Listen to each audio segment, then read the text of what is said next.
जय हिंद बच्चों, welcome to the question bank with Garima Batra Chhindwara. आज हम शुरू करने जा रहे हैं आपकी क्लास 10th की टेक्स्ट बुक फर्स्ट फ्लाइट के लेसन नंबर 7 को, जिसका नाम है द ग्लिम्पसेस ऑफ इंडिया। और उसमें भी हम विशेष रूप से उसके पार्ट 1 के क्वेश्चन आंसर, पैसेज और पैसेज पर बेस्ड क्वेश्चन आंसर को देखेंगे। इसमें इसका हिंदी अनुवाद भी है। आप इस वीडियो को पॉज करके या इसके स्क्रीनशॉट लेकर भी इसके क्वेश्चन आंसर को अपनी नोटबुक में नोट कर सकते हैं और एग्जाम टाइम पे इसे आप वीडियो फिर से देखकर रिवाइज कर सकते हैं। आगे बढ़ने के पहले ये जरूरी है कि आप इस चैनल को सब्सक्राइब जरूर करें ताकि आगे आने वाले वीडियोस जो ग्रामर, राइटिंग सेक्शन और दूसरे लेसन्स के क्वेश्चन आंसर पर बेस्ड हैं वो आपको समय से मिल सके। तो आइए हम शुरू करते हैं। The first question is, what are the elders in Goa nostalgic about? Goa के बुजुर्ग किस बात को याद करके उदास हैं? नॉस्टैल्जिक का अर्थ होता है किसी भी पुरानी बात को याद करके उदास होना। तो गोवा के बुजुर्ग किस बात के लिए उदास हैं? And the answer is, the elders in Goa are nostalgic about the Portuguese and their loaves of bread. Goa के जो बुजुर्ग हैं वो पुरानी किस बात को याद करके उदास हैं? जो पुर्तगाली वहां पर रहा करते थे। पुर्तगाल के लोगों को बोलते हैं पोर्चुगीज। तो उन लोगों को याद करके और उन लोगों की ब्रेड के लोव्स को याद करके उदास हैं। ब्रेड का लोव किसे कहते हैं? एक ब्रेड का जो एक स्लाइस होता है वो स्लाइस कहलाता है, और पूरा का पूरा जो ये है पैकेट है इसको हम बोलते हैं loaf. Loaf of bread, loaf. Single is loaf and plural is loaves. And the next question is, how do they remember it? वो इसे किस तरह से याद करते हैं? And the answer is, they remember about it fondly. मतलब बहुत ही चाव से याद करते हैं। उनकी बड़ी अच्छी यादें हैं पुर्तगालियों की ब्रेड के लिए। वो उसे बड़े ही चाव से याद करते हैं। अब अगला प्रश्न है, What equipments do the Goan people still own there? जो गोवा के लोगों के पास अभी भी कौन से उपकरण हैं, कौन से इक्विपमेंट्स हैं? And the answer is, they still have amongst them the mixtures, the molders and time-tested furnaces and the bakers. तो उनके पास अभी भी क्या है? मिक्सचर्स हैं, मिश्रण हैं जिससे ब्रेड बनाई जाती है। द मोल्डर्स हैं and time tested furnaces. Furnace यानी होता है भट्टियां जो इतना समय बीतने के बाद भी काम करती हैं। एंड द बेकर्स, बेकर कौन होते हैं? जो ब्रेड बेक करते हैं। The next question is, what are those bakers known in Goa? उन bakers को गोवा में किस नाम से जाना जाता है? And the answer is, those bakers are known as padder in Goa. उनको padder के नाम से जाना जाता है। And the next question is, what does the thud and jingle of the traditional bakers bamboo indicate? जो पारंपरिक बेकर हैं उनके बांस की गड़गड़ाहट और जिंगल क्या प्रदर्शित करती है? And the answer is, it indicates the announcement of the arrival of the baker in the morning. तो जब बेकर सुबह सुबह आते थे कहीं भी तो वो लोग इस तरह की बांस की गड़गड़ाहट की और जिंगल की आवाज करते थे। तो ये जो जिंगल की आवाज होती है ये बेकर के आगमन की घोषणा को प्रदर्शित करती है। इसी प्रश्न को अब हम दूसरे तरीके से कैसे पूछ सकते हैं? What announces the arrival of the baker in the Goa? Goa में बेकर के आगमन की क्या घोषणा होती है? कैसे पता चलता है कि बेकर आए हैं? And the answer is, the thud and jingle of the specially made bamboo staff announces the arrival of the traditional baker. विशेष रूप से बनाए गए बांस का जो एक यंत्र होता है उसकी गड़गड़ाहट जो होती है वो पारंपरिक बेकर के आगमन की घोषणा करती है। तो इसमें जो कीवर्ड्स हैं क्वेश्चन में वो हैं थड of bamboo and jingle. Next question है, how would the baker greet the lady of the house? जो बेकर है वो घर की महिला का अभिवादन कैसे करेगा? And the answer is the baker would greet the lady of the house with good morning. Baker जो है वो घर की महिला का अभिवादन गुड मॉर्निंग करके करता है. और इंडियंस में ग्रीटिंग कैसे होती है? इंडियंस में होती है नमस्कार, गुड मॉर्निंग, अस्सलाम वालेकुम, इस तरीके से. जब बेकर आता था उसके आने का इंतजार बच्चे भी करते थे. तो क्यों करते थे? वही प्रश्न है. What did the children long to get from the baker? बच्चे बेकर से क्या पाने की लालसा रखते थे? लॉन्ग का अर्थ लंबा भी होता है और लॉन्ग का अर्थ इच्छा भी होता है. इच्छा भी होता है और इच्छा करना भी होता है. तो ये नाउन की तरह भी काम करता है और वर्ब की तरह भी. इसका आंसर है The children longed for to get bread bangles from the baker. जो बच्चे होते थे वो ब्रेड की बनी हुई जो बैंगल्स होती थी उनको बेकर से प्राप्त करने के लिए इच्छा करते थे. नेक्स्ट क्वेश्चन है What kind of fragrance does the author still recall? Author यानी लेखक, फ्रेग्रेंस यानी खुशबू, अच्छी सुगंध, और स्मेल यानी गंध.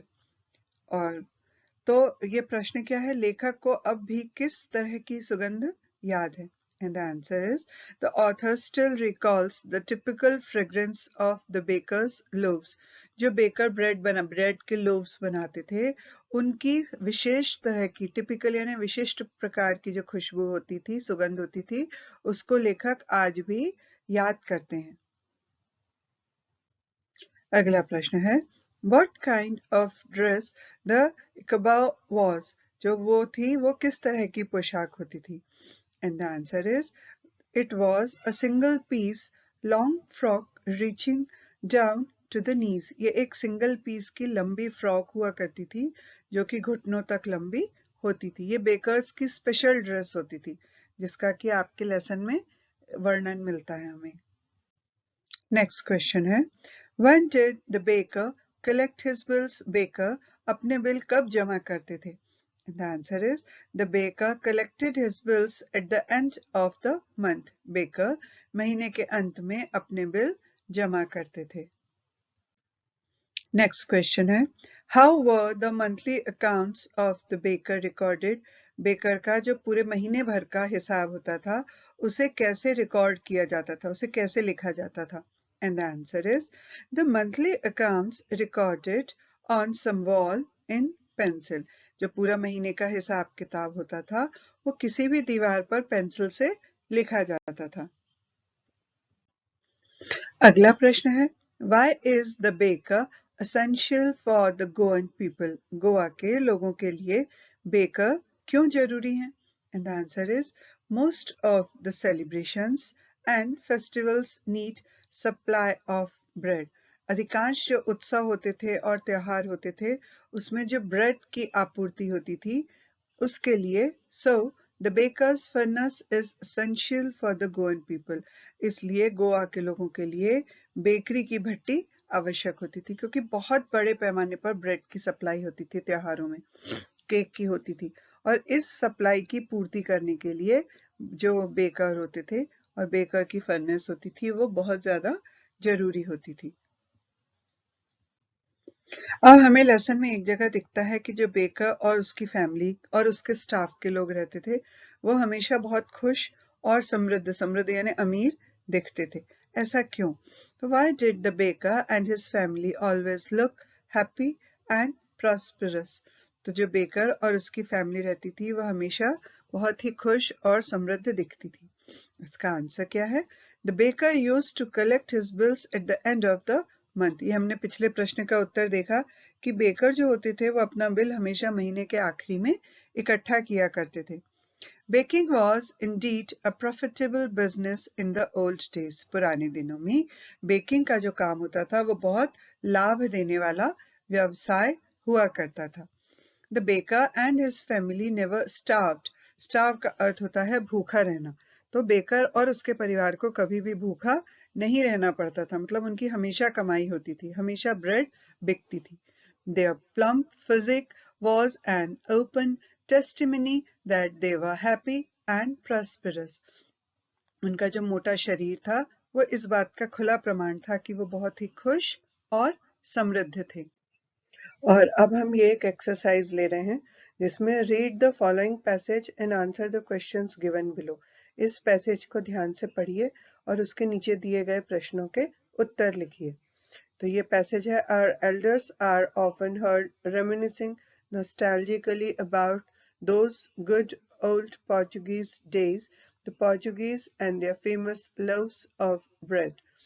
हमारे जो बुजुर्ग हैं उन्हें अक्सर कर जो पुरानी पुर्तगालियों के दिनों की, पुर्तगालियों की और उनके फेमस ब्रेड के लोव्स की अतीत की यादों को याद करते हुए देखा जा सकता है।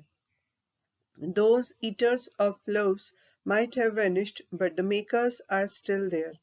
ब्रेड के लोव्स को खाने वाले वो लोग भले ही आज नहीं हैं, लेकिन उन्हें बनाने वाले आज भी वही हैं।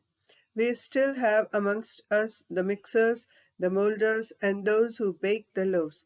आज भी हमारे बीच में मिक्सर्स, मोल्डर्स और उन ब्रेड को बेक करने वाले लोग हैं। और अब इस पर आधारित हम प्रश्न देखते हैं। What are the elders nostalgic about? जो elders हैं वो किसके बारे में nostalgic हैं, किसे याद करते हैं? And the answer is, the elders are nostalgic about the good old Portuguese days and their famous loaves of bread. जो हमारे बुजुर्ग हैं वो अच्छे पुराने पुर्तगालियों के दिनों की और उनकी प्रसिद्ध ब्रेड के लोव्स की अतीत की यादों को याद करते हुए देखे जा सकते हैं या सुने जा सकते हैं। How can you say that bread making is still popular in Goa? आप कैसे कह सकते हैं कि गोवा में आज भी ब्रेड बनाने का काम उतना ही पॉपुलर है? And the answer is, bread making is still popular in Goa. Bread बनाने का काम आज भी गोवा में प्रचलित है क्योंकि the bread makers are still there and so are their mixers, molders and furnaces. कि ब्रेड बनाने वाले आज भी हैं और उसी तरीके से मिक्सर्स, मोल्डर्स और भट्टियां भी हैं। What are the mixers, the molders used for? Mixers और मोल्डर्स किस चीज के लिए उपयोग किया जाता है? And the answer is, the mixers are used to prepare the dough for the bread. Bread का जो आटा बनता है उसको बनाने के लिए मिक्सर का उपयोग किया जाता है। And molders are used to give different shapes to the bread. और ब्रेड को अलग अलग तरह की शेप देने के लिए मोल्डर्स का यूज किया जाता है। Which word in the passage means the same as cook? Cook के ही जैसा अर्थ देने वाला कौन सा ऐसा शब्द है जो इस पैसेज में उपयोग हुआ है? और इसका उत्तर है bake. अब इस वीडियो को आप रिप्ले करके या पॉज करके या स्क्रीनशॉट लेकर इन क्वेश्चन आंसर्स को रिवाइज कर सकते हैं, अपनी नोटबुक में नोट भी कर सकते हैं। इसके आगे हम दूसरे लेसन्स के भी क्वेश्चन आंसर देखेंगे, साथ ही साथ कुछ और पैसेजेस भी देखेंगे। और इसके लिए ये जरूरी है कि आप इस चैनल को सब्सक्राइब करें ताकि आपको आगे आने वाले वीडियोस मिल सकें। So good luck for your exams.